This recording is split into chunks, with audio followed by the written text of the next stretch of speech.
International digital media journalist association की central executive committee का अहम इजलास रावलपिंडी प्रेस क्लब में मुनक्किद हुआ, जिसमें आज़ाद कश्मीर, पाकिस्तान, गिलगित बल्तिस्तान और ओवरसीज डिजिटल मीडिया से मुंसलिक सहाफ़ियों की भरपूर शिरकत ज़ेर सदारत साहिबजादा जुल्फ़िकार बाबर तास मुनक्किद। मरकज़ी सेक्रेटरी जनरल मोहम्मद हनीफ तबस्सुम और सरपरस्त Punjab zone international digital media journalist association मारूफ कॉलम नवीस engineer Iftikhar Chaudhary,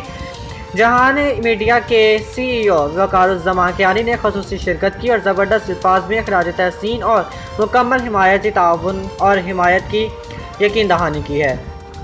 digital media के अफादियत से इनकार मुमकिन नहीं। दीगर मेंबरान में मरकज़ी chief organiser Raja Sikandar Rehman, deputy secretary general Zulqarnain Haider Gardezi, Shahid Rehman, Mohammad Afzal Ashraq, Hashmi Malik, Zulfiqar Noman Bhatti, Raja Mohammad Bashir Sheikh, Waheed Munib, Talat Riaz, Mohammad Yusuf Hamdani, Tariq Shah, Anila Kausar,